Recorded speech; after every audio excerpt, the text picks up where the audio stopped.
desire? What makes you itch? What sort of a situation would you like? Let's suppose, I do this often in vocational guidance of students. They come to me and say, well, we're getting out of college and we haven't the faintest idea what we want to do. So I always ask the question, what would you like to do if money were no object? How would you really enjoy spending your life? Well, it's so amazing. As a result of our kind of educational system, crowds of students say, well, we'd like to be painters, we'd like to be poets, we'd like to be writers, but as everybody knows, you can't earn any money that way. Or another person says, well, I'd like to live an out-of-doors life and ride horses. I say, do you want to teach in a riding school? Let's go through with it. What do you want to do? When we finally got down to something which the individual says he really wants to do, I will say to him, you do that. And forget the money. Because if you say that getting the money is the most important thing, you will spend your life completely wasting your time. You'll be doing things you don't like doing in order to go on living, that is, to go on doing things you don't like doing, which is stupid.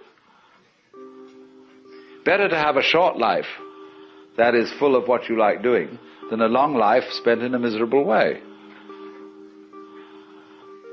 And after all, if you do really like what you're doing, it doesn't matter what it is, you can eventually turn it, you could eventually become a master of it. It's the only way to become a master of something, to be really with it. And then you'll be able to get a good fee for whatever it is. So don't worry too much. Somebody's interested in everything. And anything you can be interested in, you'll find others who are. But it's absolutely stupid to spend your time doing things you don't like in order to go on spending things you don't like, doing things you don't like, and to teach your children to follow in the same track. See, what we're doing is we're bringing up children and educating them to live the same sort of lives we're living, in order that they may justify themselves and find satisfaction in life by bringing up their children, to bring up their children to do the same thing, so it's all wretch and no vomit. It never gets there. And so, therefore, it's so important to consider this question, what do I desire?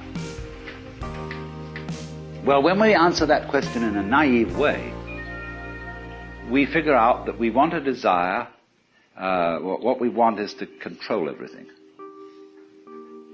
To create girls that don't grow old, apples that don't rot, clothes that never wear out, conveyances that get from one place to another instantly so we don't have to wait, power available to do anything that you could conceive and do it just instantly like that. To get this funny technological omnipotence.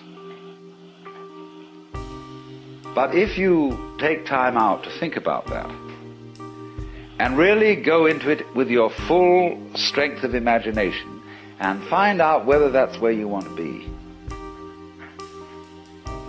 you will soon see that's not what you want.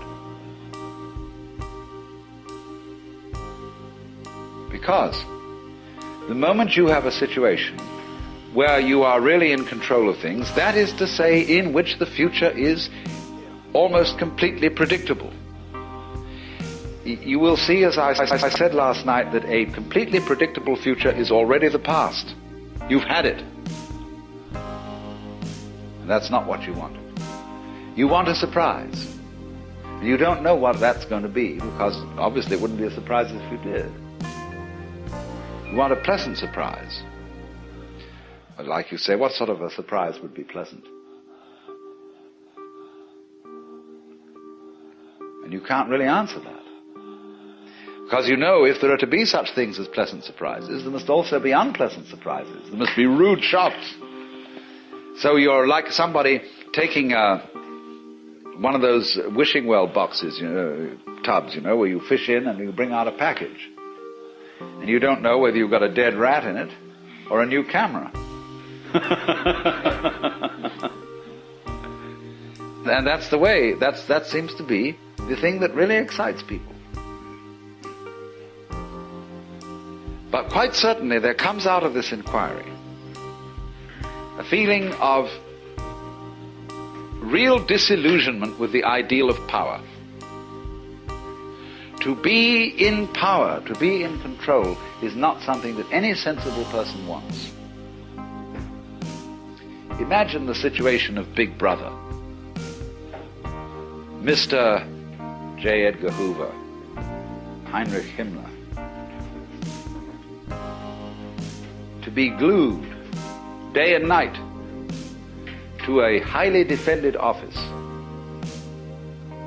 with telephones, television screens, watching, peeking, spying on everyone and anything, getting all this information together. Why? You could never leave the office. I mean, the people, character, I suppose, like J. Edgar Hoover, goes home in the evening, and but when he's back home, you know, there are guards sitting outside the door. There's that hotline telephone going to something. He's always having to be in control. And so when you think things through like that, you understand you do not want power.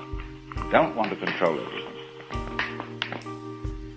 And therefore these Zen Buddhist masters that I met and others were not super occultists.